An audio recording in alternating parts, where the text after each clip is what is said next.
IVF तकनीक ऐसे निःसंतान दंपतियों के लिए एक वरदान है जो किसी कारण से बच्चा पैदा करने में असमर्थ हैं। छत्तीसगढ़ के दंतेवाड़ा जिले के बचेली के रहने वाले अशोक सिंह और उषा सिंह भी इसी तकनीक का सहारा लेकर 2023 में माता पिता बने। लेकिन यह दंपत्ति माता पिता बनने की खुशी ज्यादा देर तक नहीं मना सके। दरअसल जुड़वा बच्चों के जन्म के तुरंत बाद दंपत्ति को बताया गया कि उनकी एक संतान लड़का है और एक लड़की है।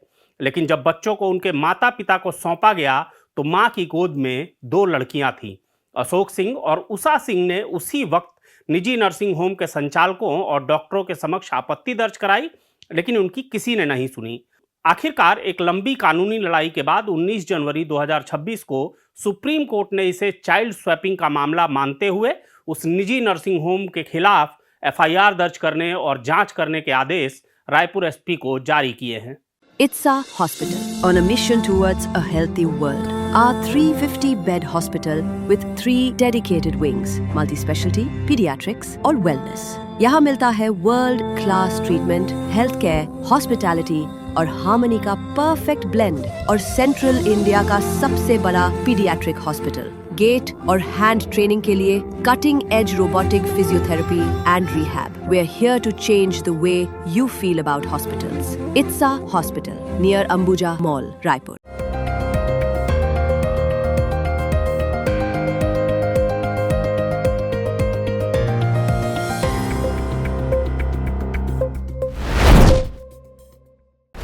नमस्कार, खबरों की खबर में आपका स्वागत है। आप देख रहे हैं सेंट्रल गोंडवाना खबर और मैं हूं राघवेंद्र।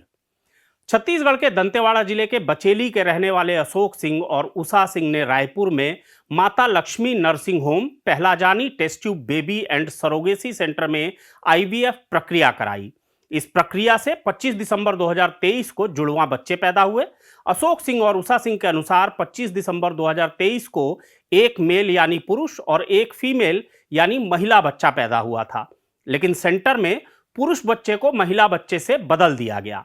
बाद में कराए गए डीएनए प्रोफाइलिंग रिपोर्ट से पता चला कि जुड़वा बच्चों में से एक का जीन पूल माता पिता में से किसी का भी नहीं था। इस आधार पर रायपुर के खमारडीह थाने में इसकी शिकायत करते हुए एफआईआर दर्ज कराने की कोशिश की गई, लेकिन पुलिस ने मामला दर्ज नहीं किया। इसलिए अशोक सिंह और उषा सिंह ने छत्तीसगढ़ हाई कोर्ट में रिट याचिका दायर की, जिसे हाई कोर्ट द्वारा भी खारिज कर दिया गया। इससे असंतुष्ट होकर अशोक सिंह और उषा सिंह ने सुप्रीम कोर्ट का दरवाजा खटखटाया। सुप्रीम कोर्ट में नर्सिंग होम के वकीलों ने तर्क दिया कि दोनों बच्चों के जीन पूल में अंतर संभव है और यह संदेह का आधार नहीं बन सकता। ऐसा इसलिए क्योंकि आईवीएफ में 3 एम्ब्रियो प्लांट किए गए थे। अंडा यानी एग बाहरी डोनर से लिया गया था, जबकि स्पर्म अपीलकर्ता उषा सिंह के पति यानी अशोक सिंह और एक बाहरी डोनर से लिए गए थे, और यह सब अशोक सिंह और उषा सिंह की सहमति से किया गया था। हालांकि अशोक सिंह और उषा सिंह का कहना था कि उन्होंने कभी भी बाहरी डोनर के स्पर्म इस्तेमाल करने की सहमति नहीं दी थी और सहमति फॉर्म में हेराफेरी की गई है। सुप्रीम कोर्ट ने अपने फैसले में कहा कि the assisted reproductive technology regulation act 2021, जो 25 जनवरी 2022 को अधिसूचित हुआ, की धारा 24C में स्पष्ट निषेध है कि एक ही उपचार चक्र में एक से अधिक पुरुष या महिला से प्राप्त गैमिट्स या एम्ब्रियो का उपयोग नहीं किया जा सकता। इसलिए प्रतिवादियों का बचाव में यह कहना कि एक चक्र में एक महिला के अंडे और अलग अलग पुरुषों के स्पर्म से 3 एम्ब्रियो प्लांट किए गए कानून के खिलाफ है और धारा 24C का उल्लंघन है। सहमति दस्तावेज में हेराफेरी की गई है और यह पूरी तरह जाली है। इसलिए एफआईआर दर्ज करने और जांच का प्रथम दृष्टया मामला बनता है। सुप्रीम कोर्ट ने अपनी टिप्पणी में यह भी कहा कि हाई कोर्ट ने अधिनियम 2021 की धारा पर ध्यान नहीं दिया और सहमति की सत्यता पर सवाल उठने पर जांच की जरूरत को नजरअंदाज किया। बचाव पक्ष के वकीलों ने कुछ दस्तावेज दिखाकर कहा कि अपीलकर्ताओं ने अलग अलग जोड़ों से एम्ब्रियो प्लांट करने की सहमति दी थी। शिकायत देर से की गई और बाद की सोची समझी लगती है। डॉक्टरों को बच्चा बदलने का कोई मकसद नहीं था, इसलिए जांच का आदेश नहीं देना चाहिए। सुप्रीम कोर्ट ने अपने फैसले में कहा कि हमने दोनों पक्षों के तर्कों पर विचार किया। सामान्यतः अगर एफआईआर दर्ज नहीं होती तो शिकायतकर्ता को सीआरपीसी की धारा 156(3) या भारतीय नागरिक सुरक्षा संहिता 2023 के तहत उपाय अपनाने चाहिए, लेकिन हाईकोर्ट और सुप्रीम कोर्ट की संवैधानिक शक्तियां किसी कानूनी ढांचे से कम नहीं की जा सकती।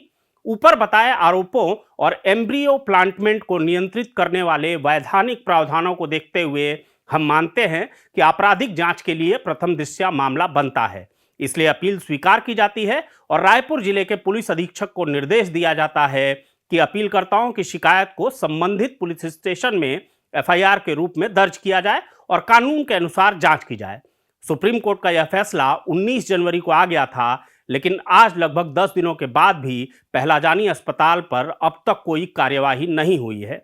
हाईकोर्ट की वकील और आम आदमी पार्टी की प्रदेश प्रवक्ता अधिवक्ता प्रियंका शुक्ला ने इस पूरे मामले में प्रशासन के रवैये पर गंभीर आपत्ति जताई है। 2 वर्ष पूर्व एक मामला हमारे संज्ञान में आया था, जिसको आम आदमी पार्टी की तरफ से हमने पीड़ित पक्ष के साथ मिल करके उस पर प्रेस वार्ता के माध्यम से कई सवाल उठाए थे।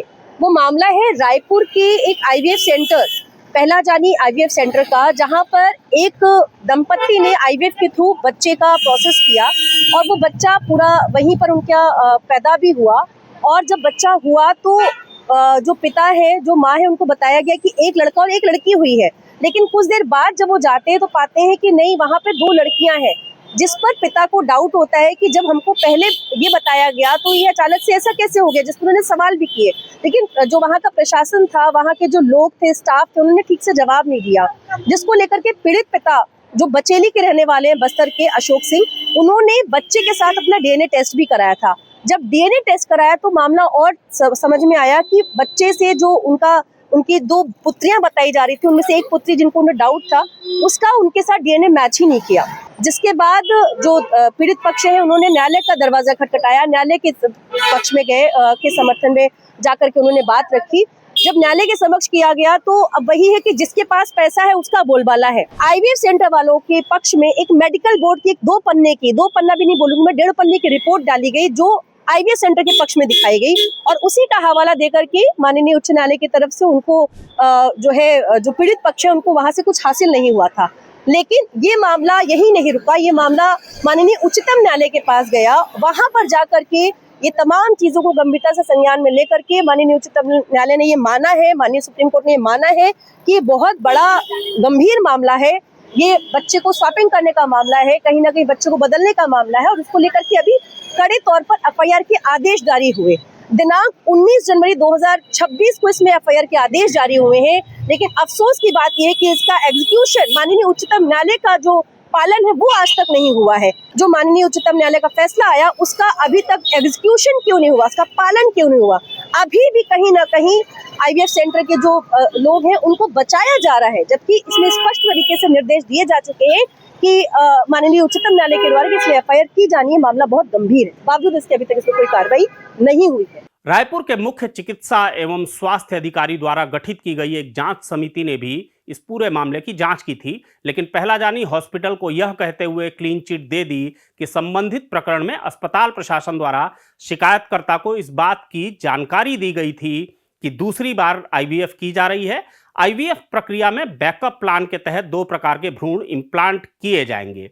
एक भ्रूण में एक डोनर का एवं शुक्राणु महिला के पति यानी शिकायतकर्ता अशोक सिंह का रहेगा एवं दूसरे भ्रूण में एक डोनर का एवं शुक्राणु भी डोनर का रहेगा।